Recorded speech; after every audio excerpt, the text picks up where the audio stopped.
If you're not listening to the Smoke World podcast, you're wasting your time, you mortal.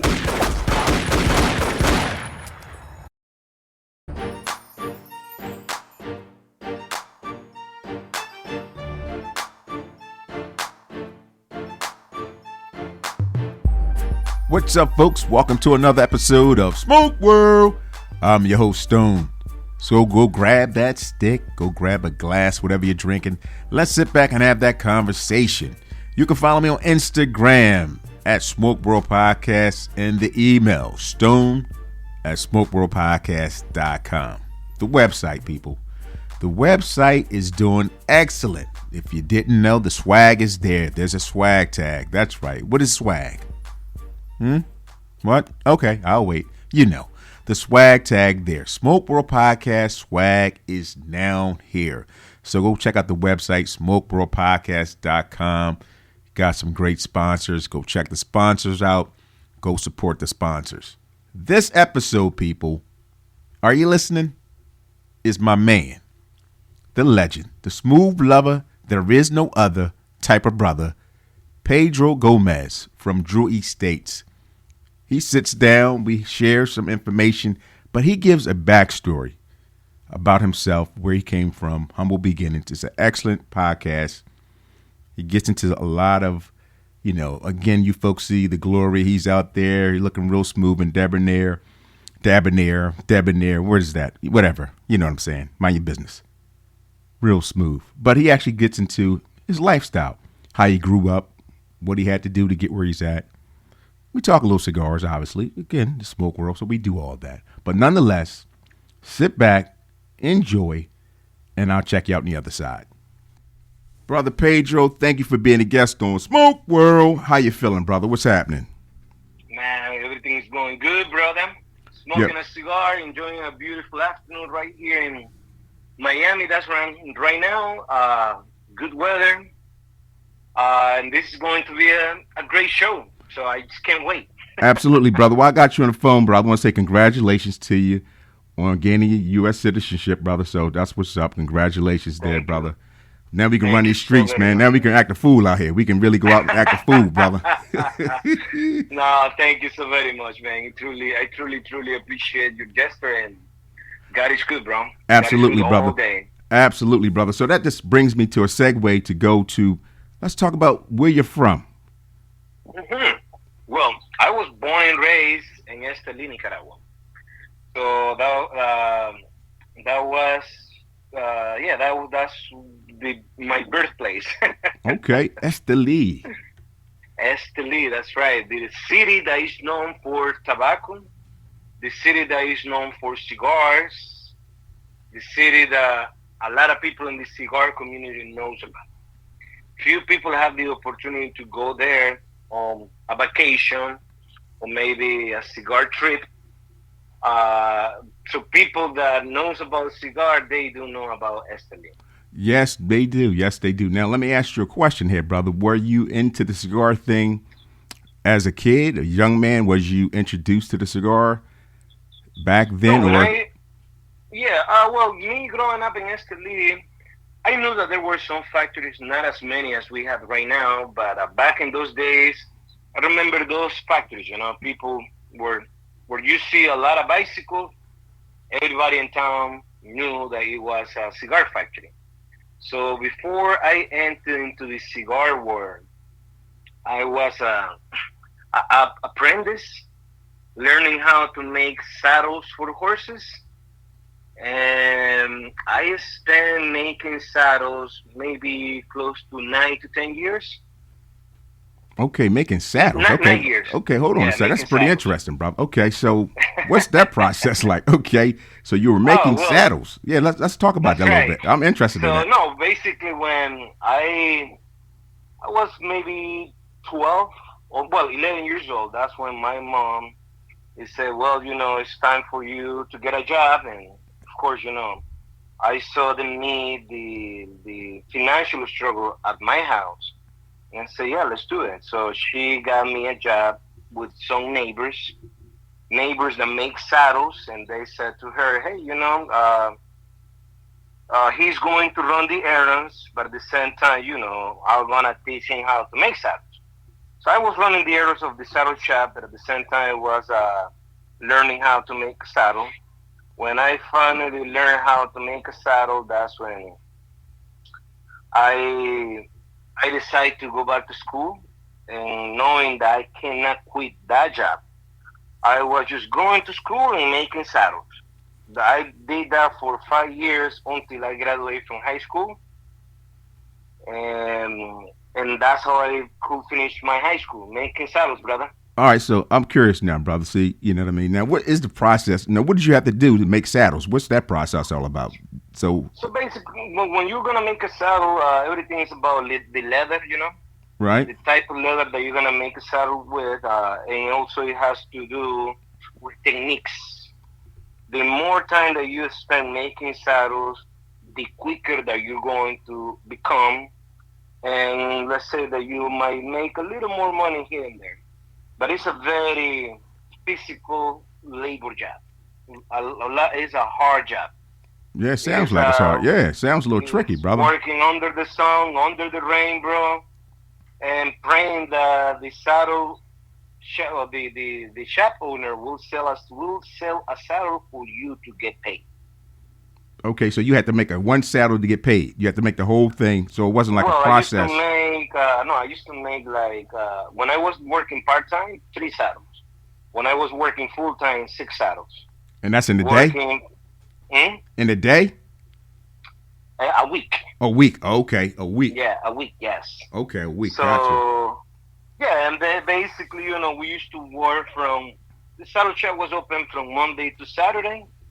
Saturday was the payday, but to me, in order to finish my saddles on Saturday, I had to go and work on Sundays. Mm. And because when I was at school, we had projects and homeworks and stuff like that. So my classmate, whoever wanted me to have them in my project, well, I was asking them to come help me at the saddle shop. So everybody was working for me to finish work early. Oh man, I don't know if that paid a lot of money or did that. it was little money, man. Yeah, that's what I was It thinking, was brother. You ain't make a whole lot of little money. money. Okay, so now Yeah. you're doing that and going to school. Okay, Mhm. so now I'm thinking. I don't know if you like this job, but you were thinking Mhm. I need to go to school. I can't be doing Mhm. this all my life, bro. Like That's right. I gotta get the hell And out of that's here. Yeah, and that's how the whole thing started. Because when I started to learn how to make saddles, I decided not to go back to school. I want to be a saddle maker. I said to myself, I want to make money. Let's see, how many saddles I can make a week. But then I realized, I didn't want to spend my whole life making saddles. So I dropped out of school for 2 years. And when I decided to go back to school, it was for good. Not to go and joke around, fuck around in school.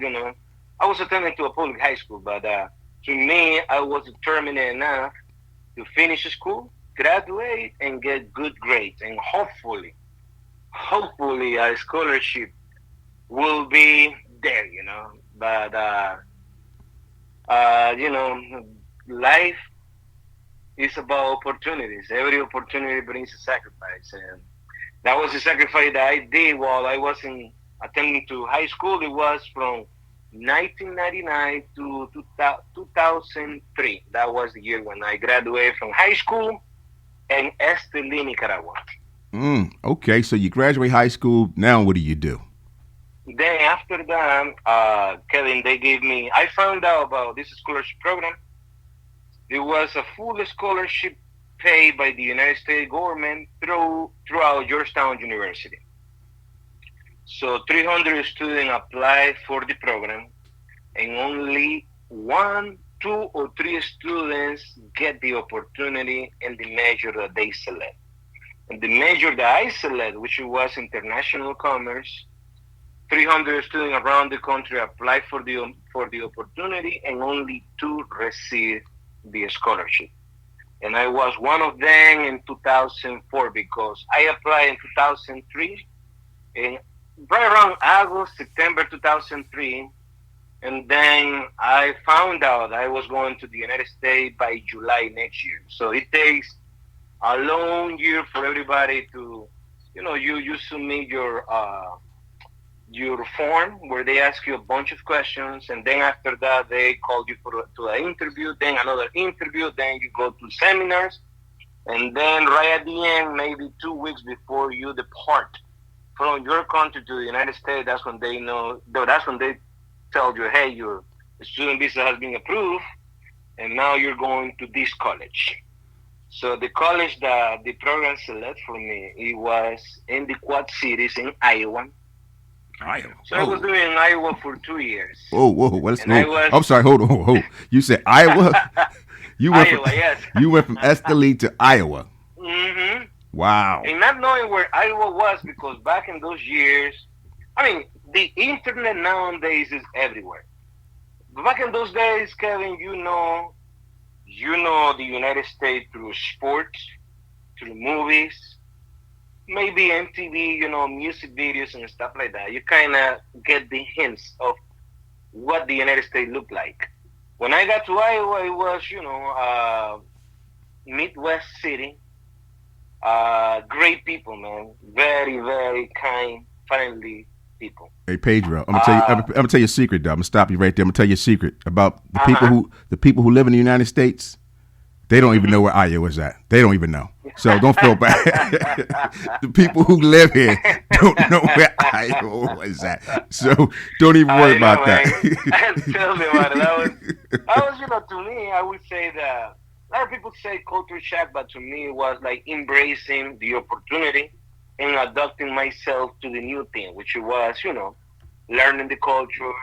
My number one priority was the language, learning the English. I still working on my English, but I was taking ESL classes. In the afternoon, I was taking classes with a translator, with all the classes that have to do with the major that I pick. So, long story short, 2 years after I graduated, went back to Nicaragua. A lot of students from back in Iowa, when I was at 10, before I finished school, they said to me, "Hey, you don't need to go to Nicaragua, man. You can stay right here with us. You can work for my dad. He have a job for you." But I knew if I wouldn't do it, I will broke the law to overstay my student visa. And I really want to find out what God in life had for me when I went back to Nicaragua. That's what I did. I was following my gut, bro. Bro, like I said, something is gonna happen. I said, listen, brother. Like I said, I don't know if folks caught that, but out of 300 kids, only 2 got picked, and you was one of those 2. That is amazing, brother. I was one of those 2. Bro. I always say God is good, and it's because God has been very good to me. Absolutely, but at the bro. same time, opportunity comes to your table, Kevin, and it's up to you what you're gonna do with it. That's true. Some people don't see the potential of the opportunity. Other people see the potential of the opportunity and the sacrifice of the opportunity. And people just don't quit right at the very beginning. They said, "I'm not gonna do it. That's too much." Other people say, "Well, this is the only opportunity that I got. This is the sacrifice that I have to play. But fuck it. I'm gonna run with it as far as I can." Boom. And that's what it is when it comes to life. Nothing comes easy. No, brother. Like I said, me being those 2 years in Iowa, far away from my family, far away from everybody that I know, far away from the culture and everything. It was hard, but the most powerful thing that any human being can have is the power to adapt to the new normal. Say it again, brother. The power to adapt. That's the Marine Corps. Adapt and overcome. That's the Marine Corps. That's right. One of their little genres there. But okay, so now Iowa, bro. Let's not even go there. But okay, so you go back home to Esteli. Now, how long do you stay back home in Esteli before you come back again? When I went back, that was in August 2006. Right around that time, I went to every single cigar factory in town looking for a job. I was ready, with my resume, the whole 9 yards, and nobody had nothing for me. I went to every single cigar factory. They didn't have nothing, not a position for me, which it was okay. I knew that it was nothing. Coming back to Nicaragua, nobody will be waiting for me with a job. So when I went to Drew State, they didn't have nothing. I went to the interview, they didn't have nothing, but they said, hey, if you want to work, come tomorrow at 7 a.m., which is the time that everybody get into work in a cigar factory. So I was working Drew State factory from 7 to 5, like a normal schedule. And the first, I would say, few months, it was trying to find something to do and helping the factory in wherever they asked me to help. And at the same time was for me learning in different departments. Learning what's going on in the production floor, learning what's going on in the quality control department, learning what's going on in the packaging department, learning what's going on in the tobacco warehouse, learning what's going on in the veining grapper area. And when I have the opportunity, when they have the opportunity for me to translate to them, especially when they had meetings in Nicaragua, I was translated to the CFO, to the CEO of the company, to the people in the factory. So I have the opportunity to learn how the factory operates. At the level at that time, what Drew State was, a small little cigar factory.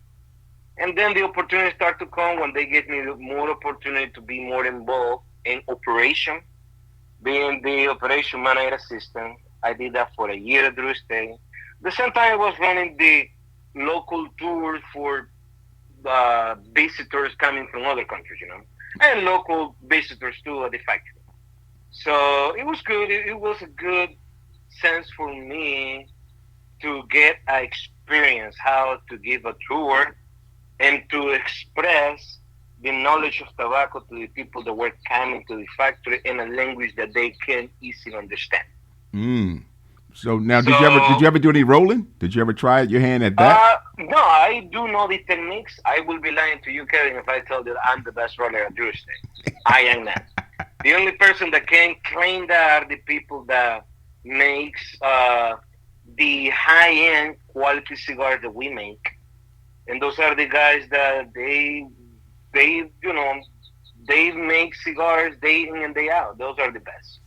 But I Interesting. do know, yeah, I have, I know how to pass a grapper. I do know how to bunch a cigar because in Nicaragua you got people that bunch, which are most of the cases are males, and you got rollers that most of the cases are females. Any particular reason So why that is?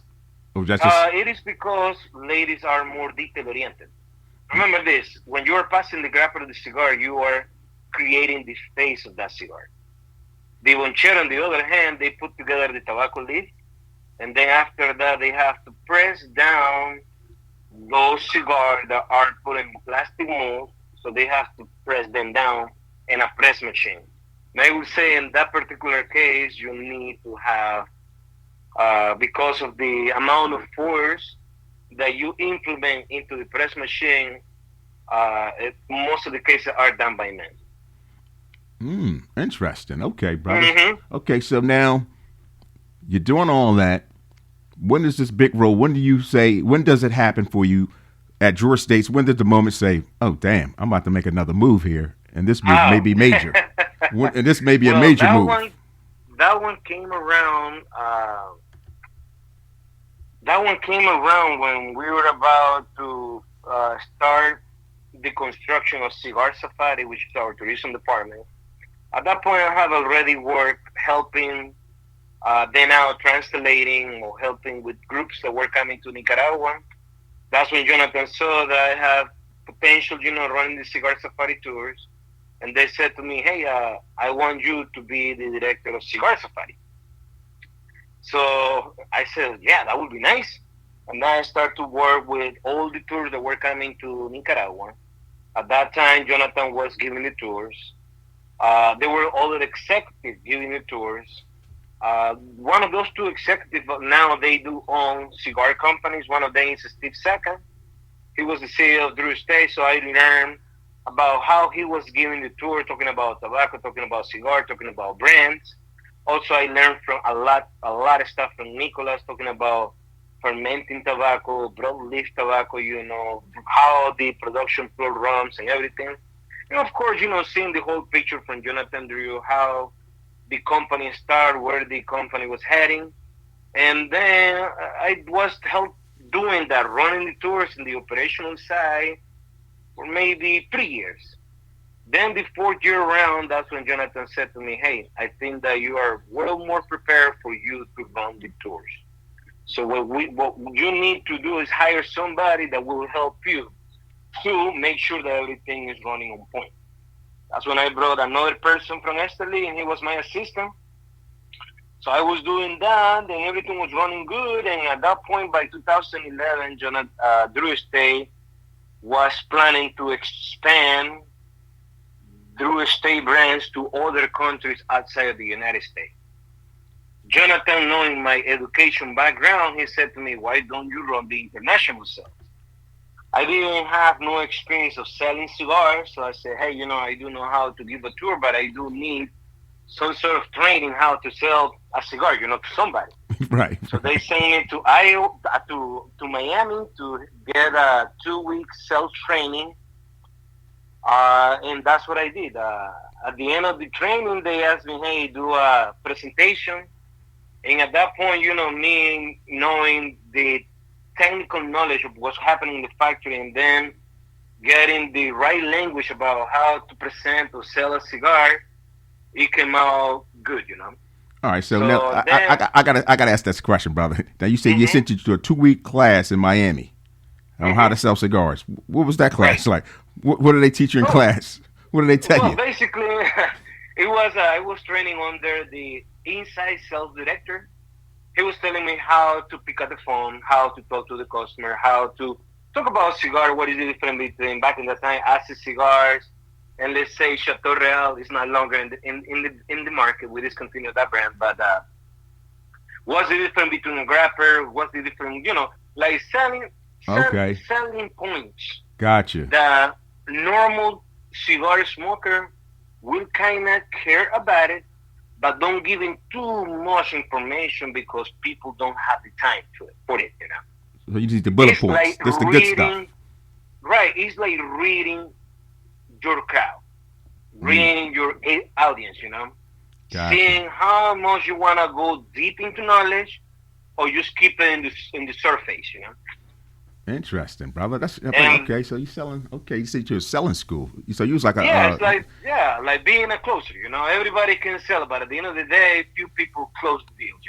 okay. You was a closer. You was the man. They're like, hey. Mm-hmm. So it was like we're going to the car dealership, and then you got to talk to the manager after you sit there You for gotta six talk to hours. somebody. Yeah. Okay. Listen, how much you want to You pay might for this get a car car? for you, for all your family. All right. So I gotta ask this question because people want to know. I hear Drew. Yes. I hear Jonathan is a hip hop head, man. So how is it working for Hmm. Jonathan, brother? Is he? Oh, Is he? working Cool? for He seemed like Jonathan. he's a cool cat. He's like a laid back dude. Like, yeah, what's up? Yeah, no, he's cool, man. I mean, working for Jonathan was the best thing that ever happened to me. All the opportunity that I've been telling you so far has been because of him. Like seeing who has what it takes to run that department. And it has been a bless. I mean, before Drew State moved me from Nicaragua to work over here, I was Jonathan's assistant.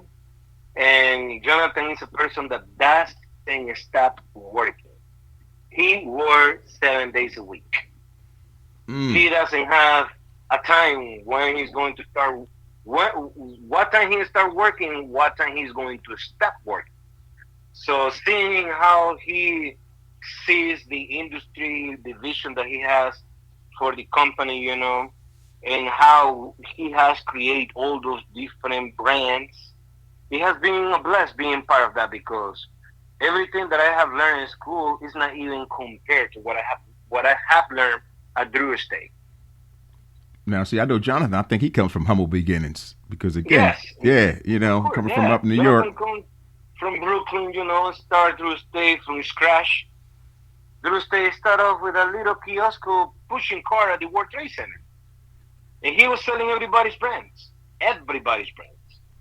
And then after that, he started like a broker area for New York and New Jersey and other states too. And then by mid '90, he decided to go to Nicaragua and see if he can make this little private label brand that he had in New York. Somebody from the Dominican Republic was making that cigar for him in New York City. And then for him to upscale the production, he needs to move to where the factories are. Which in that case, people heard about Nicaragua not as the end consumer, not what the end consumer knows nowadays. People heard about Nicaragua, but what people want to read, it was that it was a conflict country with a lot of political and even civil war that took place in the 80s. So when Jonathan moved in the 90s, it was going to the place that people only heard about it, and Nice. people they didn't want to live there because they didn't have the condition for anybody that have a comfortable life here in the United States want to live in a third world country. Third world country is about you got water today, you don't have water tomorrow. You got Yeah. electricity for a few hours during the day, you got no electricity for the rest of the day. A situation like that. Wow.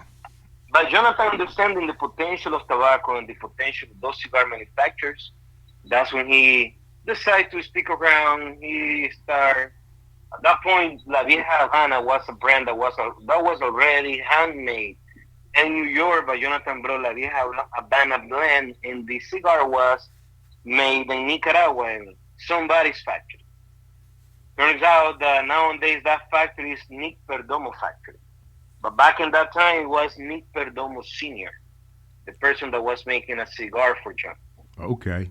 And Nick Perdomo Sr., rest in peace, his company was growing. He was making a lot of private label for other companies. He was building his brand portfolio as well. So when Jonathan saw the opportunity for him to have his own little cigar factory, I would call it cigar factory, but it was a packaging department or a packaging cigar factory. Okay. So Nick Perdomo was making the cigar for him. Those cigars were being transported from his factory to a little house in downtown Esteli where Jonathan was renting out, and he started his operation with 6 people from Esteli. And that was the birthplace of Drew Estate. Wow, man. That's what I said. So People just don't know, brother. Just like I said, you yeah, never know, man. yeah. Then by 1999, we launched Drew Estate launched Acid Cigars, and Acid Cigars start to sell here and there, start to take off, and start to get very popular. When I joined Drew Estate was in 2006. At that point, we were renting out 11 different houses to operate as a cigar factory. So we have Drew Estate all over the city. In a house, we have the production floor. Right in the same house, in the garage, it was the packaging department. Right in the same house, in the dining room, it was the accounting department. I'm talking about guys, 2, 3 desks, two computers, and let's continue with the operation. At that point, real estate was growing and growing and growing and growing.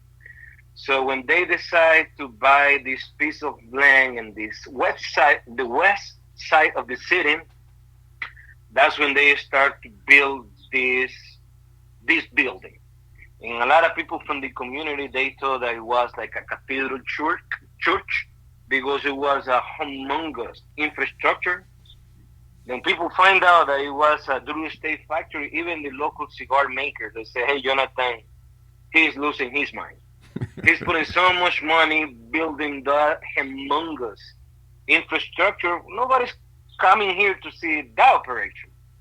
What people didn't know was that Jonathan, his idea was to bring end consumers and retailers to have a tour at Drew Estate Factory with Cigar Safari, through Cigar Safari, I'm sorry. And then, long story short, 2007, we moved to the new facility. By 2008, we start with the tours. I start running all the tours. I start to meet and spend time with retailers, which was the 4 days that they were in Nicaragua. I got the opportunity to know them. They had the opportunity to see me working and see, how I take care of everything that was happening during during the Cigar Safari tour. So then, by 2011, I had the opportunity to start with the international sales department. Me, only me. Only you. So I was only me. So I was managing all, not all, because I was opening up accounts in different countries. For I did that for 3 years. In 3 years, I opened 9 countries. So pretty much it's about dealing with one distributor per country. And then the real estate was sending me to Germany. They have this trade show that is called Intertabac. So I was attending them every year, once a year, and that's when we made with distributors and stuff like that. By 2013, Drew Estate moved me from Nicaragua. They gave me the opportunity to come and work for them full time here in the United States. And at that point, I was feeling good in the factory.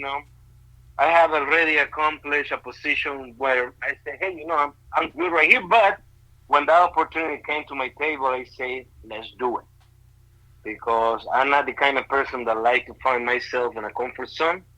I always strive to what is next and what is the next thing to go after. A go getter, brother. So when I got the opportunity to come here, I was still running the tour for 6 months of the year in Nicaragua, and the other 6 months of the year I was traveling all around the country doing cigar events. By 2015, they asked me, to the person that I hired early on, to train him more into how to give the tours and everything, because the company was needing me to do more events here in the United States. By 2015, that's what I did, and being here since then, just traveling around. By 2016, at that point, Drew Estate had sponsored my green card to get my green card to live here, legally. Yes. Because when I came here, it was with a work visa. But the second step was for Drew Estate to sponsor my green card, which is that's something that barely happened, Kevin. Most of the time, when you get a green card, is when you get married with somebody from the United States, or when your parents that are American citizens, they request you from another country to come and live over here. But you barely see companies, especially cigar companies, that bring people from other countries to work for them over here. You only see those scenarios in public trade companies, like technology companies, like maybe, of course, like Apple, Microsoft, companies that are the big tech companies. Yeah, big tech companies making big billions of Right, bucks. right. And because, when a company sponsors your green card, they have to open the books to Uncle Sam. They have to see if your company is legit. They have to see all the moves that you do. They have to see everything for them to approve to bring somebody. So from that point on, that tells you where real estate values and principles came from. There is no shortcut. No, and you apply for that one, 2016. Mm-hmm. So it took that By many. 2016, Yeah. So I it got took the green card. and you just got your citizenship here in 2022. Yes, in 2022, because you have to wait 5 years. During those 5 years, you have to be a role model as a citizen. My thing coming here was work, made the best out of it, help my family back home, because my dad and my mom, they're still in Nicaragua. My siblings are still in Nicaragua. I got a sister that she lives in Charlotte. She got married with somebody, then that person requests her to come and live in the United States. That's where she's living nowadays. But me, I've been solo my whole life and just making and doing my best. Okay, so you saying you ain't got no little shorty, no wifey, Mm-mm. no what? No wife, no kids, buddy. Oh man, it might be a smart When, man, when, brother. You might be a no, smart man with that right well, now. I will tell you like this. When I have the opportunity to give advice to young cats, I always say this. Remember what is important to you. What is important to you right now is not going to be important in the next 5 years. You have to see the entire picture. In order for you to kind of feel yourself that you have done something in life, you have to accomplish all your wildest dreams. You don't have to be what if. What if I didn't get married and I wouldn't pursue that career, and I might be over here. That it doesn't exist, bro, because time doesn't wait and time doesn't forgive. So you have to really accomplish all your dreams that you have in your heart and in your mind. And eventually, along the road, you are gonna meet somebody that will be your better half. It's like Dave Chappelle said. Always save the good one to the last. Listen to Pedro here philosophizing. Pedro here philosophizing. Really? Hello, I didn't know you Because had that in you, Pedro. Listen to you, brother. No, and I will tell you like this: when people get married very young, there is so much that they have to do in order to make that relationship works. So it's very hard to be very good at your professional job or your career or the business that you want to build, and at the same time being a family man. It's very tough. It's almost impossible to be good at both. If you are good at one, you are gonna fail in the other one, or vice versa. Listen, man, you little wise beyond your years, man. How old are you again, man? You talking like you're like 90 years old. You talking like a real wise man here, brother. You talking some real I'm philosophy. 37, man, but you know what? All that stuff that I'm sharing with you, Kevin, are the things that I have learned in life. Lessons that I learned working in the saddle shop with guys that were 3 times my age. And I was hearing them, complaining here, complaining there. I knew when I was 12 how expensive kids are. Mm-hmm. And they are expensive, bro. When somehow things doesn't work in the relationship, and then the kids start to grow in 2 different houses, and the whole thing becomes a nightmare. Not just for the parents, but for the kids. I grew up with a single mother, and it was no dad around. My dad was not even in the picture until later on in life. Was my dad came to my life, and thank God nowadays he doesn't drink no more. And he saw, and I saw the mistake that he made. Okay, Those so are how's the that relationship? You got a good that relationship? It's relationship is good? great, bro. Good. Solid like a rock. Good. Because when I was studying here, I got a call from my dad. I haven't heard from him for maybe 8 years, and he called me out of the blue. Say, hey, how you doing, Pedro? Hey, this is your dad. Blah blah blah blah. I'm sober now, and I just wanna get in touch with you and see if I can help you with anything. I said, hey, at that point where I had like a resentment in my heart, and I was the goddamn fucking student. I was the best in my class, but I have the resentment in my heart. Yes. So for me to make peace, it's about forgiving the person that hurt you the most. And the person that shouldn't be with you, he wasn't there, but I said, fuck it, man. This was the life that God gave it to me. I have to make the best out of it. No doubt, So brother. now, man, we have a good relationship with my dad. And, we talk. He gives me advice. And it's awesome, man. It's a great thing to have a good relationship with your folks. No, that's very Because true. it doesn't matter who you are. It doesn't matter what you have. If you don't have nobody to share with, Kevin, you are an empty soul. I'm telling you, preaching here today, brother. I think we're going to have to put some church Yeah, music on here, brother, because you're doing some it preaching is- here today. It is like that. And how I learned all those lessons, I was in my 20s when I was attending to all my friends' weddings. I was like, no, bro, this stuff is way too big for me. I just gonna stick around, just working. At the time, I didn't have no time working at real estate. I was working from Sunday to Sunday. I was doing all the tours. That was one group coming on Sunday. That group was doing on Wednesday. I was dropping off that group at the airport. The same day, after 1 hour or maybe hour and a half, maybe 2 hours sometimes, which was the best. I can take a little break. The other group comes around. I was like, welcome to Nicaragua, like nothing happened. And I was doing that for 6 months in the road, no break. Now, folks are listening to this Pedro and saying right now, oh, wait a minute. Do they still give out tours? Are y'all still doing tours? Mm-hmm. Okay, so. Well, because of COVID, we stopped those tours, but we are planning to open them back. We are just planning, we're in the talk of, those are the decisions that they have to be made in the executive level. But those are things that they are considering to open cigar safari tours back again next year. Next year. Okay, so to 2023. Mm-hmm. Gotcha. So, because folks are listening, because that's all they think about is what they're going to do. Oh man, I want to go on a tour. So, how would one even find out about that tour, and what would how would they book themselves? Would they have to go to the Absolutely. website or something? Yes. So basically, what we do, we have a website that is called drewestate.com. Over there, you subscribe, your email address. Every week, we send an email to let everybody know what's going on with Drew Estate, things that we are working on, things that are going to be ready for the future. So over there, that's when we let everybody knows about Cigar Safari. But nowadays, because Cigar Safari is not it's not on yet, that's what we let everybody knows about these multi mega events that are called Barn Smokers. Okay.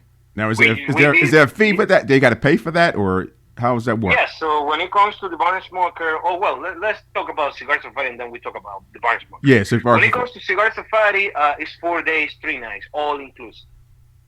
Food, transportation, beverage, the tour of the factory, the estate, and everything. The cigar that you're going to smoke, and the whole 9 yards.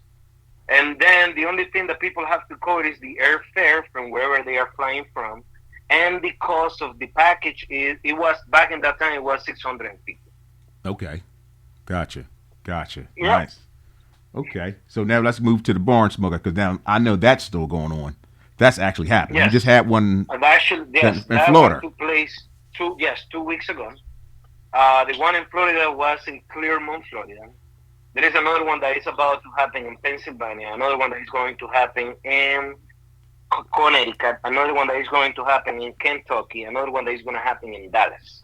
All that information you can find it at drewestate.com, or you can go to Google and type barnsmoker.com. The Barn Smoker by Drew Estate on Okay. Google, and then it's gonna bring you to the page where you can get the ticket. There are different tiers when it comes to the ticket. VIP, where we're going to celebrate the first night, which is gonna be a beautiful dinner, great dinner, amazing food, great spirits, beverage, amazing cigars, collection cigars from Drew Estate. Cool swag. We're talking about the VIP ticket. And they also give you the VIP bags and swag for the DE25, which was the event that we couldn't celebrate last year. And then you got the general admission, which is for the event that takes place in all those locations that I just mentioned to you, those with the exception of Dallas, but Kentucky, Connecticut, and Pennsylvania. All those mega events takes place in a tobacco farm where you're going to meet close to 1,200 people that comes from 1 day event. Nice. Now, are you going to be at those spots? Are you going to be at the barn smokers? Each one of those? I'm gonna be in every one of them because Oh, that's my man. besides being the MC when it comes to those events, me and my name Jack Hager is our co-host when we do the freestyle live.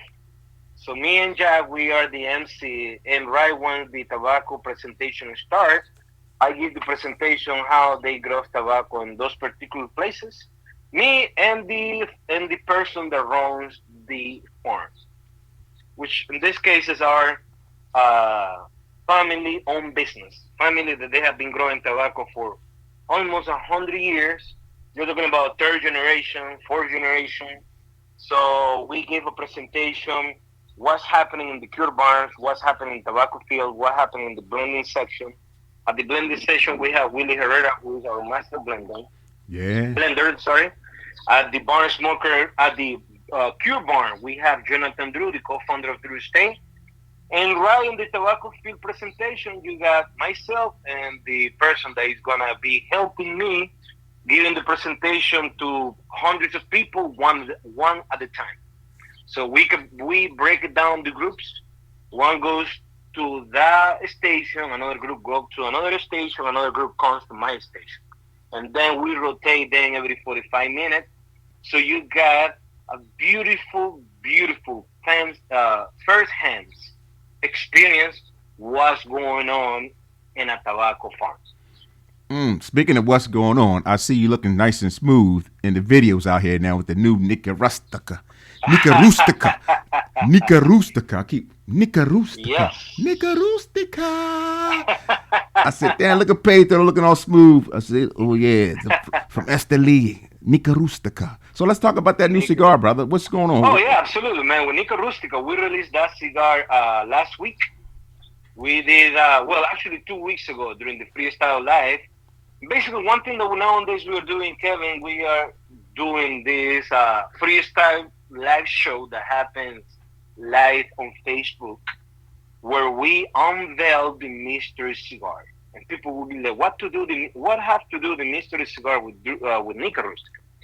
Well, when the blend is ready to go, this time we did 10,000 freestyle live packs. In every pack, he brings 3 cigars, one of every size, and then he brings a finger case, travel case humidor, Yeah, I saw all that, man. I was upset, man, because nobody had none around here.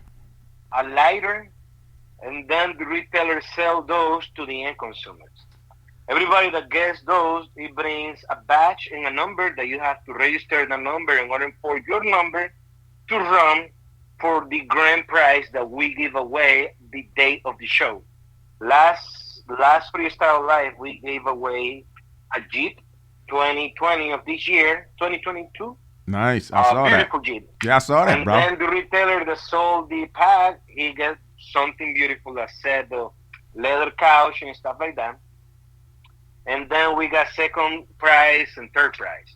So at the end of the day, it's a platform that gives us the opportunity to bring the new cigar directly to the end consumers. So I did this marquee event on Friday in Maryland with the store that is called the Humidor. And it was a lot of people. Everybody comes and bought these cigar box, and everybody was embraced the brand very nicely. People that had smoked that cigar during the Freestyle Live show, they had a great time. They went to the event. They bought 1 or 2 boxes. And then from that point on, that's how we are releasing new cigars. So, but come back to Nika Rustica. Nika Rustica is the extension of the original Nika Rustica, which was the broadleaf version, which was the Maduro version. Yeah. Nika Rustica, we use a Habano wrapper. The fillers are from Nicaragua. The cigar is medium plus. The cigar is a cigar that is packed with tons of flavors, but it has that rustic taste, close to Nika Rustica, but not quite, because Nika Rustica, the tobacco is very different, but the flavor profile is kind of similar. It's a very distinguished Habano cigar, and the price point is really good, because when it comes to Drew Estate, we just don't make cigars that are, high-end brands. We make cigar for everybody. Right, the working person, not the $25, the $27, 30 cigars, $30 cigars. Yeah, that's not Smoke World prices. See, Smoke World, we don't spend a whole lot of money at Smoke World. Don't tell nobody about like Pedro. $6, $7, $8, depending where you're buying those cigars, which state, because every state is different when it comes to the tax. But that's how we do at Drew Estate. Now, so that's the new cigar that is going to be available to everybody. Did you have a hand in this cigar? Because you was looking real smooth in the videos, like like you made that cigar. I said, "Damn, did Pedro make this cigar?" No, the closest that I was to that particular project was when the factory sent me prototype blends for me to smoke. But the person that put the hands in and hands out was Willie Herrera, our master blender. Oh, Willie, okay. And of course, the team that we have at Drew Estate Factory. Nice. Okay, so are they out in stores yet or not yet? Right now, it's only available at the Humidor, but right around June, it's going to be available to all across the country. Okay, in June. Good stuff, brother. Yes. Good stuff, June. All right there, brother. Now, listen, brother. I've been beating your ear up a little bit. So now, before we wrap up, what is it that you want the folks to know about Drew Estates? You got some events coming up. You got the Barn Smoke coming up. I guess, folks, if you ain't got your tickets now, they're probably sold out. But I guess you can check. You can Yeah, check. you don't lose nothing by checking, No, I don't lose nothing but checking. But what would you want to leave the people with? So we can sound smart. And when we go to the cigar lounge, we want to be able to sound smart and be able to tell our Sound buddies. smart. Yeah, we want to sound like we know what we're talking about. So what can you leave us with, Pedro, that we can sound smart when we go to the lounge, that we can say we know something, but we really Yes. don't? What can you tell us, bro? Well, before I say anything, I just want to reach out to your audience and say thank you so very much for giving me the opportunity to be in your show. A Smooth War Podcast. Thank you, brother. Thank This you. is where everything takes place, man. If you want to know what's going on in the industry, you want to follow my man, Cat. He's going to let you know everything about it. Plus, the last time that I was talking to Kev, I was telling, hey, bro, you should add a little comedy to your show, to your podcast show. Be like Dave Sure Chappelle. that people are going to love it. Because every day, at the end of the day, there's so many shows up there. But one important thing about any show is the authenticity. And saying authenticity, how we can apply that word to Drew Estate. Drew Estate is an authentic cigar company. Everything that we do at Drew Estate, everything has a purpose. Everything has a goal. We don't make cigar just for the sake to have a new cigar. Every cigar has a little micro word in the market. It has a beautiful niche. From the cigar that we make, infused cigars like acid cigars, non-traditional cigar like Deadwood, traditional cigar like Liga Privada, all the way to Nica Rustica, Herrera Esteli, Undercrowns, all of those cigars with, factory smokes, a very nice cigar for the price point. Everything has to have a purpose, and everything that we do at Drew Estate, we are always thinking ahead. The more ahead that we are thinking, the better the price is going to come up. But just to give you a heads up, we are working on different products that we are going to release maybe in the next 2 years or 3 years. That's how far we have to think at the scale of Drew Estate. How the company came to be to all the support for everybody out there.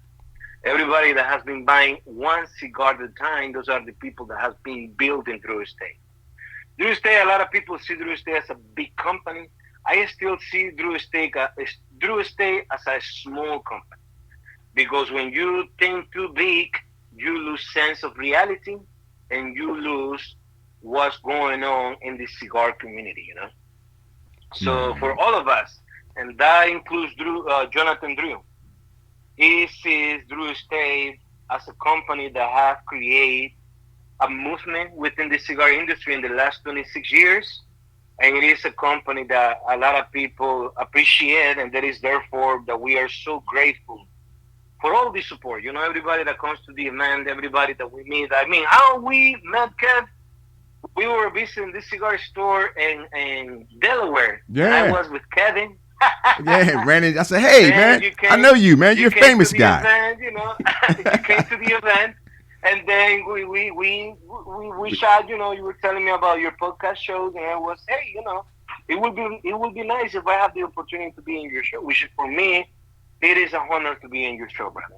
Listen, I was thinking about this, like nowadays I'm doing a lot of events. That means I travel everywhere. Yeah, you're but all when over I have the the place. opportunity to do this show is good because a lot of people see Drew Estate in the shelf, but every brand has a story. Every company has a story from where the company starts to where the company is, and every company you have a lot of people that work behind the curtains. Me, thank God I got the honor to have this role at the company that I told to everybody as the factory spokesperson, but to me, it will be a role that, I take it very seriously because I'm coming from Esteli. There is a lot of people from Esteli that would love to be in my shoes, and therefore I always strive to do better every time that I can. So when it comes to Drew Estate, everybody, one thing for sure, remember this: the birthplace of cigars, Yo, or the rebirth of cigars. you are the man. Listen, folks. Yeah, you heard Pedro. He's a philosopher. Now, if you didn't know that, now you know that. The man is wise beyond his years. So listen, Pedro, how can they follow you, man? People want to know, like, yo, I want to follow absolutely, Pedro man. on the social media. Yes. Give me your social media, brother. Well, when it comes to social media, Drew State Pedro, easy breezy. Facebook is Pedro Gomez Rodriguez because Facebook found out a couple years ago that I use my personal Facebook to promote Drew State. Of course, I live, breathe, and die Drew State. So everything about my thing in social media, everything is about events, everything is about new cigars, everything is about related to tobacco and cigars. But yes, Instagram Drew State Pedro. Now, when it comes to Drew State, the company, follow Drew State on Instagram. You will see easy breezy. There is thousands of followers that follow Drew State, which is something that I want to take the opportunity to thank you guys because, now in this day and age, a lot of things happen and a lot of people find out through social media, Yeah, There's social a lot media. of Yeah, it's a lot of cigar things. media out there, like your show, cigar magazines, bloggers, YouTubers. But at the end of the day, if you heard from Drew State, you know what's going on. Absolutely. Right from the horse's mouth, as they say, brother. Mm-hmm. But look, brother, I appreciate you being a guest on Smoke World. Appreciate That's you, right. brother. You the man, brother. Pedro in the building, brother. Thank you for being a guest, man. You were the man. You broke it down. They ain't paying attention. They wasn't paying attention, brother. Here. Appreciate Thank you so much, Kevin. Truly Yes, sir. appreciate it, man. I wish you all the best, okay? But there you have it, folks. Another episode of Smoke World in the books. You can follow me on Instagram at Smoke World Podcast. Email stone@smokeworldpodcast.com and the website, folks, smokeworldpodcast.com. Thanks to Pedro. Big ups to him. He shared the whole lot going on right there. His personal story. George State's The Rebirth of Cigars. What can I say? Folks, don't forget to like, share, and subscribe. And guess what? We will check you out on the other side. Peace.